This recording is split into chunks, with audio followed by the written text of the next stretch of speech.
Deus. Som.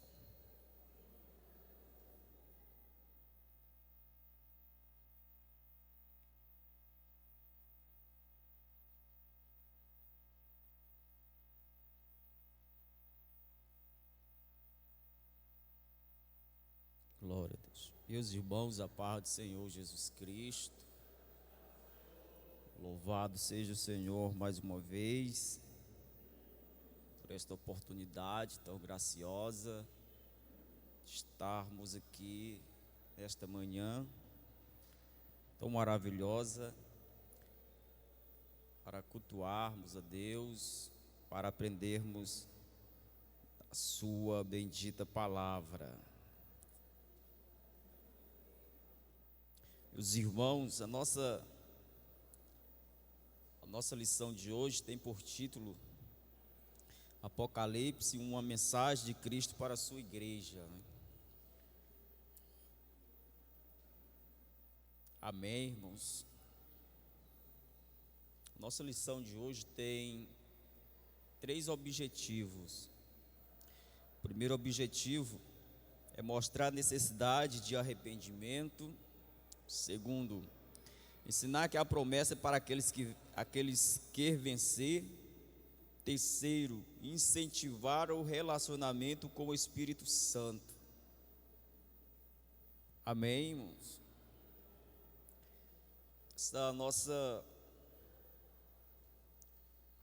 revista veio de Apocalipse, veio numa hora, num momento muito oportuno, né?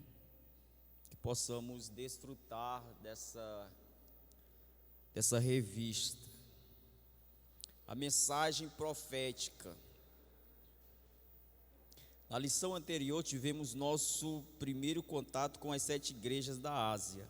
Nos capítulos 2 e 3 do livro de Apocalipse, Jesus, aquele que tem na sua destra as 7 estrelas, que anda no meio dos 7 castiçais de ouro, traz uma mensagem direcionada para cada uma delas.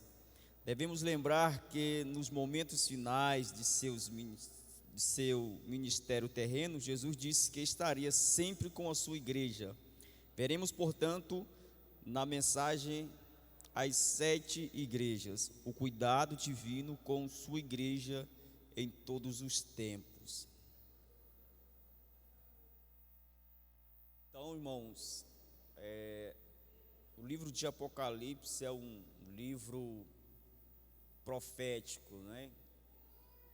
Quando falamos profético é porque Deus deu a visão do futuro, das coisas futuras para João.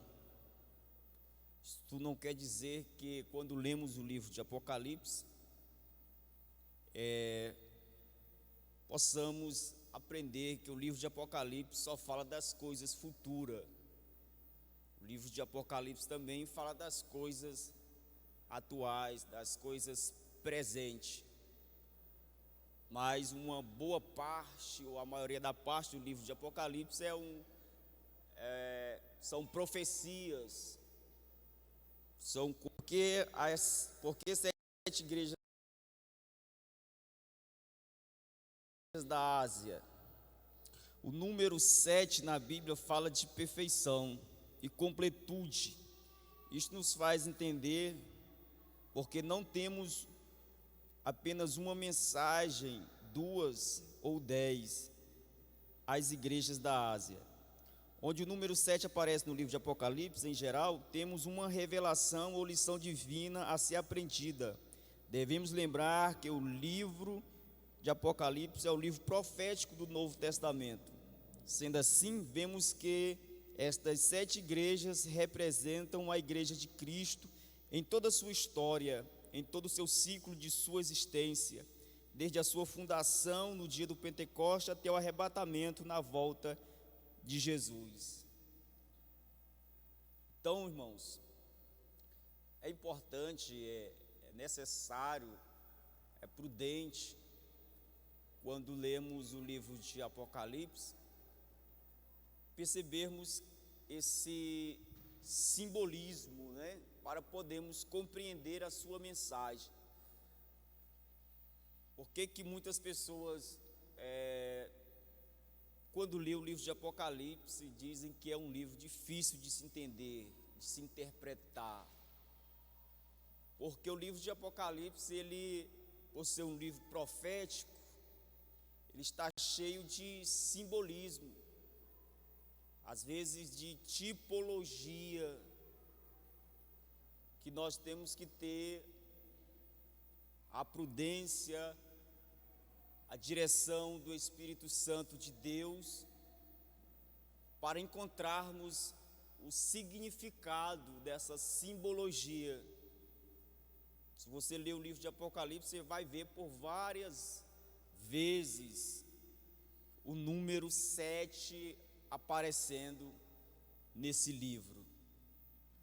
Então, para que você possa interpretar de forma correta, é necessário que estejamos debaixo da direção do Espírito Santo de Deus para entendermos essa simbologia no livro de Apocalipse. A estas mensagens mostra Cristo falando com a sua igreja em todo este tempo ou ciclo. É confortante sabermos que servimos um Deus que não se esquece e que sempre cuida de nós. Então, meu irmão, quando lemos o livro de Apocalipse, e a princípio as cartas, as 7 igrejas, percebemos que Deus está sempre cuidando, está sempre no meio, está sempre andando, está sempre zelando, falando com a sua igreja. Isso é consolador para nós, saber que em todos os tempos, em todas as eras, Deus, através do seu Espírito Santo, está cuidando, zelando, direcionando, exortando, consolando a sua igreja. Porque estas igrejas, havia naquele tempo outras igrejas na região, como Colossos e Herápolis, mas Jesus escolhe Éfeso, Esmina, Pérgamo, Tiatira, Sarde, Filadélfia e Laodiceia. Porque aquele que João viu com os olhos como chama de fogo, em Apocalipse 1,14, que mostra sua onisciência, viu nessas igrejas características presentes nas muitas igrejas locais em todo o mundo ao longo da história do povo de Deus nesta terra. Então, por que essas 7 igrejas da Ásia Menor? Por que não outras igrejas? Exatamente por causa dessa explicação do comentarista que Deus, através da sua onisciência, Deus saberia que os problemas que tinha naquela igreja, nas 7 igrejas, perpassaria e chegaria até nós. E é interessante isso. Nós percebemos o tanto que essas mensagens que João escreveu para essas 7 igrejas, ela se relaciona e é atual com a igreja dos dias atuais. Até parece que João está vivendo os nossos dias. Mas isso acontece através da onisciência de Deus. Deus sabia que os mesmos problemas daquelas igrejas do passado, esses problemas chegariam até a igreja dos dias atuais. E se nós lermos de forma bem atenciosa essas sete cartas, nós percebemos que a igreja também está passando por isso, por esse tempo. Amém? Uma advertência para os nossos dias, 1.3. Após tanto tempo decorrido da revelação dada a João sobre o estado daquelas igrejas, é preciso sermos sensíveis à palavra de Deus que chegou até nós e à ação do Espírito Santo que continua avisando ao povo de Deus acerca dos perigos que rondam a igreja, buscando desviar os discípulos de Cristo do caminho da santificação, do fervor espiritual, do temor de Deus e comodismo, conformismo com os valores e costumes mundanos. O apóstolo Paulo exortou: examinai-vos, provai-vos a vós mesmos. É necessário um exercício diário para buscar manter a pureza doutrinária, uma vida piedosa e de adoração sincera. Amém, irmãos? Então é necessário, quando paramos para ler essas 7 cartas, fazermos um autoexame em nós, ou seja, aplicar essa palavra no nosso coração,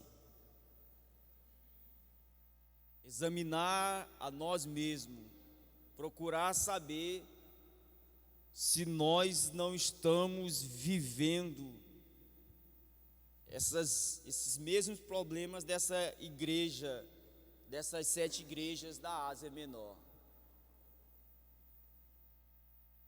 Deus sempre está nos advertindo, Deus sempre está nos exortando e falando conosco. E às vezes, quando Deus está falando conosco, nós fechamos nossos ouvidos, porque às vezes é mais fácil examinar os outros do que examinar a nós mesmos.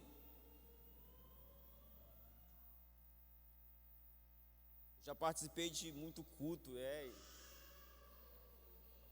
de vigília, desses cultos que o povo chama culto de avivamento, né?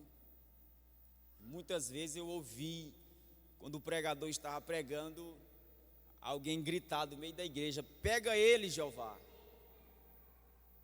queima ele, Jesus.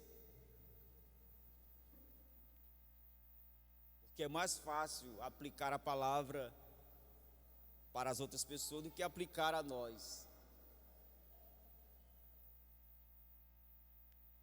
Amém, irmãos?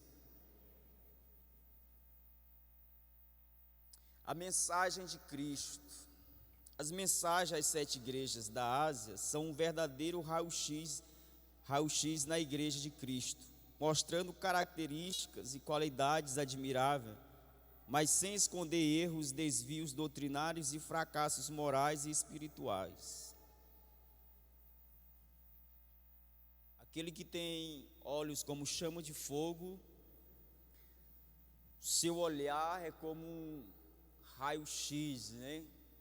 Que vê além da aparência, que vê além do exterior.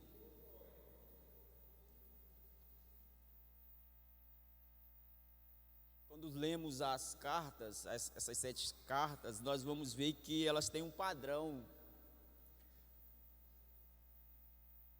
E na introdução dessas cartas nós vamos ver assim, esta frase: conheço as tuas obras. Quem já viu isso? Quem já prestou atenção? Conheço as tuas obras. Esse verbo conhecer aqui é um conhecimento que só Deus tem. É o conhecimento que vai além do conhecimento aparente, do conhecimento humano. É como se Deus estivesse dizendo para nós: eu te conheço mais do que você se conhece.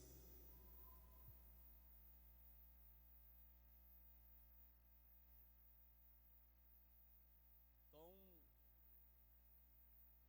nós servimos a esse Cristo que o seu olhar é como um raio-x.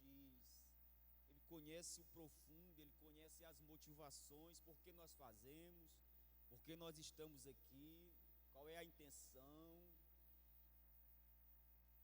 E às vezes podemos esconder das pessoas, mas de Deus nós não podemos esconder. Então nós vamos ver sempre Deus mostrando as características dessas igrejas. E em interessante isso, porque quando Deus usa João para escrever, nós vamos ver palavras de exortação, nós vamos ver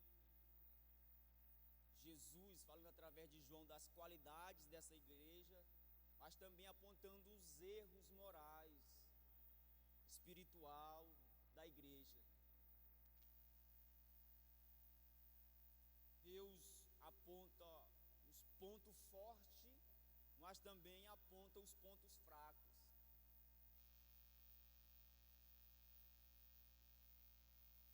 Então Deus sempre tem esse equilíbrio, né?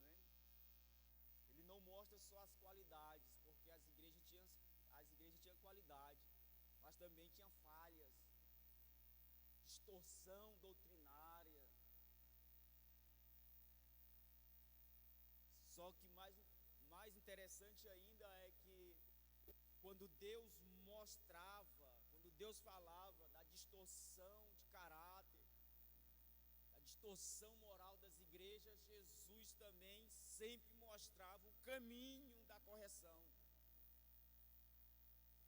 O caminho da correção. Mostrava para as igrejas como elas deveriam corrigir aqueles erros. Isso é interessante, porque a mensagem do mensageiro, isso já foi falado aqui, mas eu quero só reforçar, a mensagem do mensageiro tem que ter esse padrão, essa estrutura de não só exortar, não só de apontar as falhas, mas também de mostrar o caminho da correção. Eu não posso exortar uma pessoa se eu sou incapaz de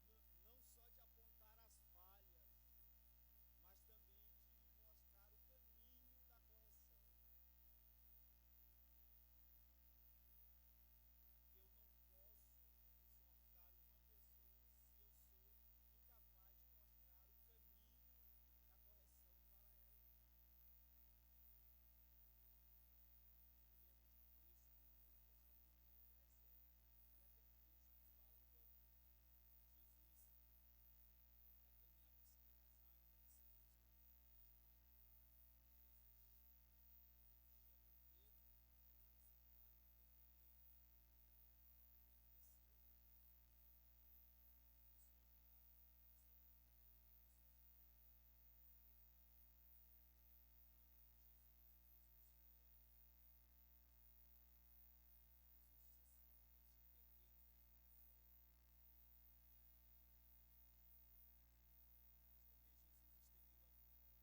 A primeira estrutura revela vários títulos e atributos de Cristo. Se você ler a mensagem das 7 igrejas, você vai perceber que sempre Jesus, na introdução da carta, João vai falar sobre os atributos de Cristo. A qualidade encontrada, a qualidade das igrejas, as igrejas tinham qualidades. A exortação, Deus exortando as igrejas. Só tem 2 igrejas que não receberam exortação. Conselhos e ordens. Promessa ao que vencer. Amém, irmãos? Então, essas mensagens das 7 igrejas, ela tem uma estrutura que é muito interessante, muito importante quando lemos elas. Identificarmos. Isso aqui foi de muita relevância que o comentarista colocou aqui. Irá ajudar muitas pessoas na interpretação dessas cartas, né? É interessante que quando João introduz a carta, ele mostra os atributos de Cristo. Aquele que tem as 7 estrelas, que segura as 7 estrelas na sua mão. Aquele que tem os 7 Espíritos de Deus. É importante isso porque esses atributos de Cristo muitas vezes estava contrapondo o estado da igreja, trazendo às vezes também uma mensagem de consolação para a igreja, e muitas vezes também está contrapondo costumes de cultos a divindades pagãs da época.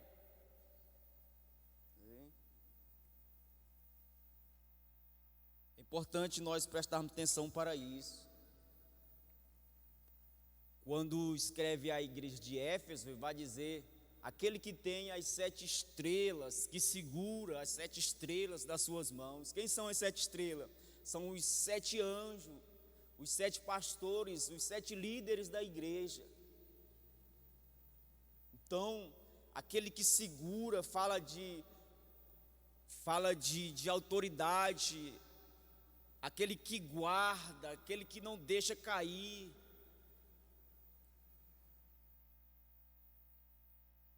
Amém, irmãos? Aquele que tem o controle, que agarra. Porque os nossos líderes, eles estão segurados pela mão de Jesus Cristo. Ele segura, ele controla, ele dirige. Isso é importante. Aquele que diz: conheça as tuas obras, sabe também o motivo pela qual nós fazemos. Isso eu já falei. 2.2. A oportunidade de arrependimento. Olha como é a ordem da estrutura, né? Na estrutura das cartas tem exortação, não tem, irmãos? Então nós vamos ver a oportunidade de arrependimento. Das 7 igrejas da Ásia, apenas 2 não receberam exortação ao arrependimento: Esmirna e Filadélfia. Ao mesmo tempo que Cristo expõe os erros, desvios doutrinários que vemos nela, oferece a sua longanimidade, tempo para mudança. Dê-lhe tempo para que se arrependesse de sua prostituição, e não se arrependeu. Apocalipse 2:21. Isso é a exortação. Mostra isso aqui, quando eu leio esse versículo, mostra que Deus é um Deus paciente, longânimo, misericordioso, é um Deus paciente. Mas não mostra só isso. Mostra também a capacidade do indivíduo resistir à vontade de Deus.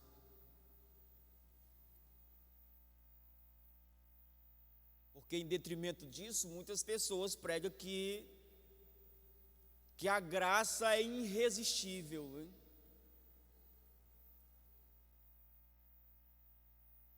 Mas quando nós lemos esses textos, nós percebemos que tem a possibilidade do indivíduo resistir à graça de Deus. Porque Deus deu tempo para o indivíduo se arrepender, mas ele foi tão resistente que ele não se arrependeu. E Deus sempre dá tempo.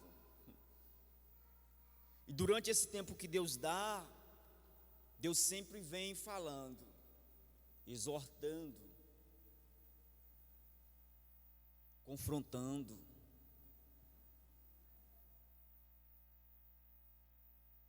Mas às vezes a pessoa é tão obstinada que resiste à voz de Deus todo esse tempo que Deus dá para ele se arrepender. Deus deu tempo suficiente.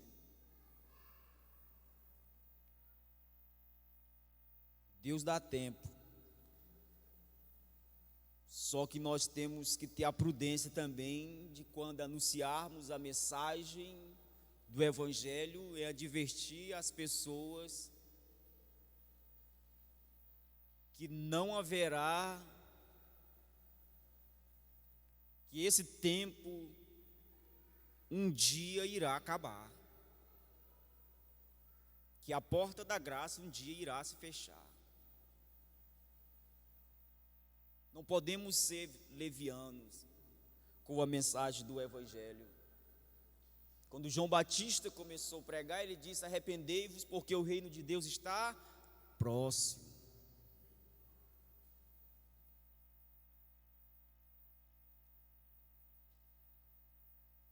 A porta da graça, ela é estreita, mas ela ainda está aberta, né? Mas um dia ela irá se fechar. Amém, irmãos? Então Deus, Ele espera pacientemente pelos frutos do arrependimento, daquele que caiu ou fracassou em sua fé. Antes do juízo futuro, Jesus oferece a sua graça, uma oportunidade. Este arrependimento não acontecendo, dará lugar ao juízo divino. Amém? A promessa de Cristo, olha a estrutura das cartas, irmão. Exortação, promessa. As mensagens às 7 igrejas da Ásia, todas terminam com promessas que falam da igreja reinando com Cristo e da vida eterna. As promessas de Cristo para a sua igreja são um conforto diante das lutas desta vida e certeza de que a morte para os que servem a Cristo é apenas temporária, pois está reservada para os salvos a vida eterna com Cristo. Então essa é a estrutura das cartas. Sempre no final das cartas vai estar escrito: aquele a quem vencer. E vencer aí está num tempo presente e contínuo. Aquele que continua vencendo. Amém? Então é confortante, é consolador a leitura dessas cartas, porque tem uma promessa, uma recompensa para nós, diante de todas as lutas, os intempéries, né, das diversidades, das tribulações, do que nós passamos, das tentações, das provações, há uma promessa: ao que vencer. Aleluia. Darei do maná escondido, será vestido de branco, hein? Então, existem essas promessas para os vencedores. Ponto 3, a mensagem do Espírito Santo, outro consolador.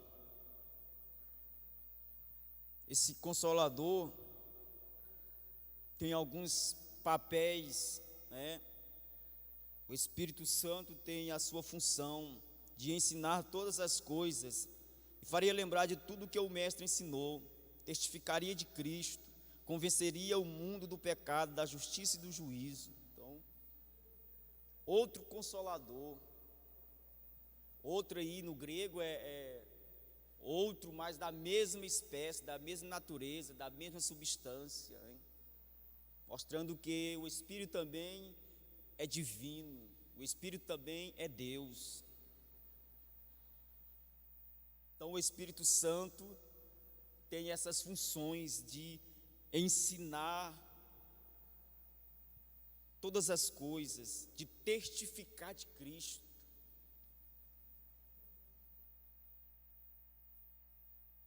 Então nós, como mensageiros, pregadores,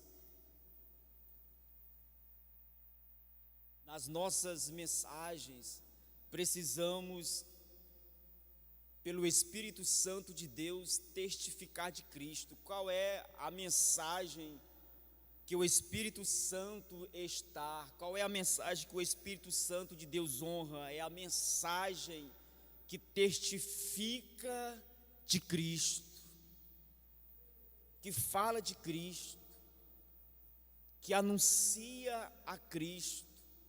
O Espírito Santo de Deus há sempre de honrar uma mensagem que fala de Cristo, que testifica de Cristo, que anuncia a Cristo. Porque para isso o Espírito Santo de Deus veio, para dar testemunho de Jesus Cristo. Ele convenceria o mundo do pecado, da justiça e do juízo. Então essas são as funções do Espírito Santo de Deus. Ele está sempre convencendo, sempre falando. Ele reveste dadões, 3.2. Ele reveste dadões. Só após o revestimento de poder, os discípulos estariam prontos para serem testemunhas de Jesus. Deus falou com seus discípulos: ficai em Jerusalém até que do alto sejais revestido de poder. Ficai em Jerusalém até que do alto sejais revestido de poder. Revestido. Só é revestido quem já foi. Só é revestido quem já foi vestido, né? Então, Deus veste para depois Ele revestir. Então, esse revestimento do alto é para quem já recebeu a vestimenta da salvação.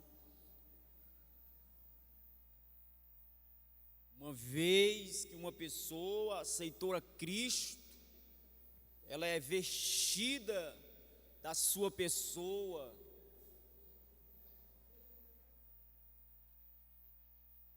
Depois de vestida de Cristo, ela é revestida com o poder do Espírito Santo. É a capacidade do Espírito Santo de Deus para ser testemunha dele.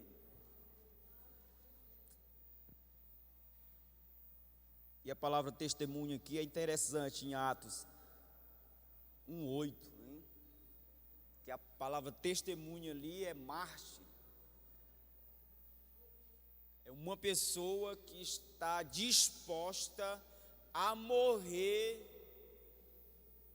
por a causa de Cristo.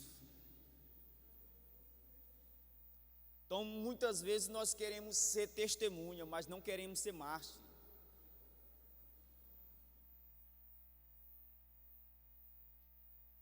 Parece que fazemos de tudo para a igreja escapar de uma grande tribulação ou de uma grande perseguição, né? Porque parece que nós não estamos prontos para morrer por amor a Cristo.